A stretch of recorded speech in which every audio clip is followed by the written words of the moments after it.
Bizarro. O ministro Alexandre de Moraes simplesmente manda um militar tirar a roupa durante uma audiência no Supremo Tribunal Federal. O que aconteceu, gente? Quem sou eu? O que está vendo? Não é o canal do Deltan? Então, o que acontece? Meu nome é Enio Viterbo, eu sou advogado, historiador, e o Deltan está com os compromissos pessoais, então aproveitei para dar um golpe de Estado aqui, já que a gente está falando de golpe, aproveitei para dar um golpe aqui no canal dele e vou trazer para vocês essa mais nova bizarrice do ministro Alexandre de Moraes. Qual é a nova violação? Você sempre deve estar se perguntando isso, né? Qual que é a nova violação dos direitos humanos? O que aconteceu hoje? Qual é a violação do devido processo legal que o ministro cometeu hoje? Porque todo dia a gente tem que se perguntar, né, isso, porque a gente sempre é surpreendido com uma nova decisão que simplesmente ignora toda a legislação possível e imaginável. O que aconteceu hoje, tá? Tem um militar que vai ser ouvido em uma audiência no Supremo Tribunal Federal. Todas essas audiências dos réus estão sendo feitas à distância, tá bem? Nessas plataformas Zoom, Teams, etc. Então a gente tem um militar chamado Rafael que ia ser ouvido, tá? Como réu. E ele está preso, esse militar, preste atenção, isso é importante. Esse militar está preso em uma unidade do Exército, tá bem?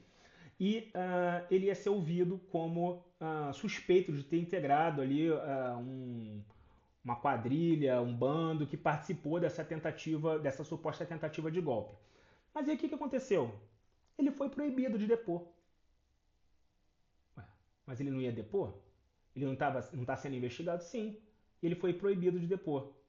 Pelo menos a princípio. Vamos ouvir o que aconteceu da boca dos próprios advogados. Ser retirado do sala, para informar que o Rafael deveria retirar a farda dele para poder fazer a audiência. E a gente ficou sem entender, gostaria de entender qual a fundamentação legal dele não poder estar fardado durante a audiência. Prestem atenção. Esses dois aqui, eles são advogados do Rafael. E eles estão reportando ao juiz auxiliar, porque o ministro Alexandre de Moraes ele só toca as audiências assim principais. As audiências secundárias ele bota um juiz auxiliar. O réu estava preparado para dar o depoimento dele, né? E simplesmente foi impedido. Então, os advogados estão perguntando: o que aconteceu? Qual é a fundamentação legal? Porque disseram, preste atenção nisso.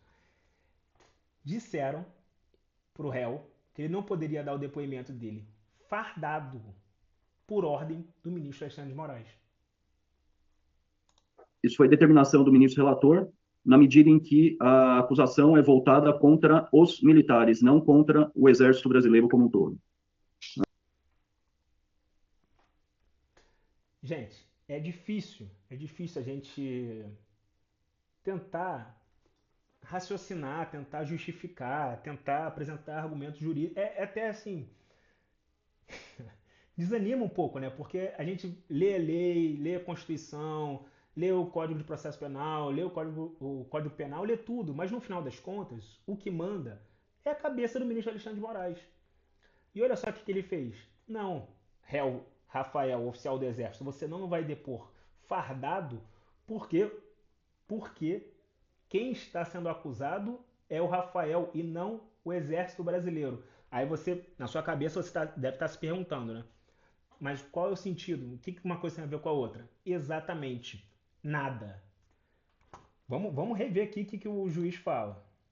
Esse aqui é o juiz auxiliar do ministro Alexandre de Moraes. Vamos ver. Isso foi determinação do ministro relator, na medida em que a acusação é voltada contra os militares, não contra o Exército Brasileiro como um todo. A ação é voltada contra os militares. O cara é militar. Não contra o Exército Brasileiro como um todo. Não tem sentido, né? Aí você deve estar pensando, ah, não, mas isso tem previsão legal, né? Isso tem previsão legal. Não, não tem. Não tem nada na lei que diga isso. Segundo, piora. Vamos ver o que os advogados vão contra-argumentar. Excelência, só uma questão que eu gostaria de ponderar, é que é o seguinte: o primeiro ponto é que não há nenhuma determinação, pelo menos nos autos que tem a gente tomado conhecimento, de que ele não deveria estar fardado. O segundo ponto... Isso aqui já é bizarro, tá? Preste atenção que isso aqui é muito bizarro. Esse advogado aqui, ele diz assim, excelência, não existe determinação para que proíba eles de estar fardado. Ou seja, isso saiu da cabeça do ministro Alexandre de Moraes e ele não comunicou a ninguém. Ninguém. não está nos autos, não está em lugar nenhum.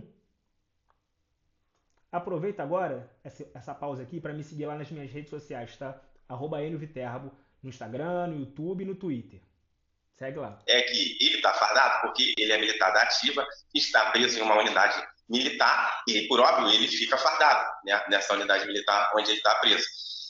O que sugeriram, pelo menos ao meu ver, é algo que atenta até quanto à dignidade, tanto do oficialato, né, quanto do acusado, porque sugeriram que ele pegasse uma roupa emprestada. Então, assim, sob pena de não poder participar da audiência, né, de poder participar do interrogatório.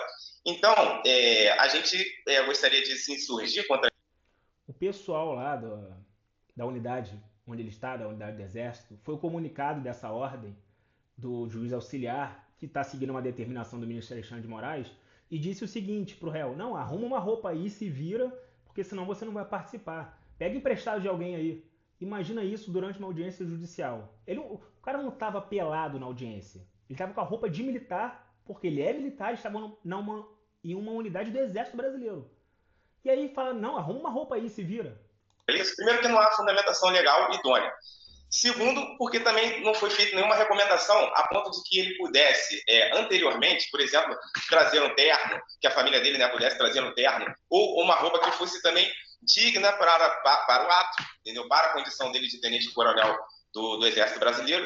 E, assim, era meio que óbvio que ele estaria fardado, até mesmo porque em todas as audiências que ele participou, até o presente momento, em todas ele estava devidamente fardado, como se espera de um militar na unidade prisional. A gente sabe que não é o Exército Brasileiro que está hoje na condição, né, de réu, é a pessoa do Rafael, mas que, nesse caso, ele é um militar preso. Então, assim, era meio que previsto que ele fosse estar fardado. Então, esperar que ele pegue a roupa emprestada de alguém para poder participar de um ato no qual ele vai poder exercer o direito de defesa dele é uma situação que, ao meu ver, submeter ao militar a isso, no mínimo, assim, é questionável. Mas, assim, eu entendo que, se não for possível, pelo menos em relação a ele, que seja designada uma outra data e que tenha essa determinação dos autos de que ele não deveria comparecer com o fardamento dele, que é o previsto, e com uma outra roupa que fosse digna, né, para o ato. Excelência, só para eu entender, então. No caso, o Rafael, ele não... O que aconteceu? O juiz ficou em silêncio. O advogado tinha feito aquele questionamento e aí o juiz fica em silêncio. Aí o advogado pergunta: excelência, só para eu entender o que aconteceu. Vai participar do interrogatório, no caso? Não, vai participar, doutor. É só eu tirar a roupa. Mas aí que roupa que ele vai botar? Doutor, não sei. Um terno, alguma coisa. Então, mas eu não deveria estar avisado no processo antes. Como é que a gente vai chegar aqui e pedir para ele pedir a roupa para alguém? É isso, gente. Nem o juiz sabe, ninguém sabe. O advogado pergunta: juiz, então como é que eu vou fazer se o ministro não deixa o cara prestar depoimento com a farda? Como é que eu vou fazer? O juiz auxiliar fala assim: não sei. Dá seu jeito, se vira. É isso, gente. Processo penal hoje no Brasil é isso, tá? Não sei, se vira, dá teu jeito. E é isso, gente. Vou parar por aqui, tá? Me sigam lá nas redes sociais, @NViterbo em tudo, vai ficar aqui na descrição, tá bem? E é isso, galera. Até a próxima.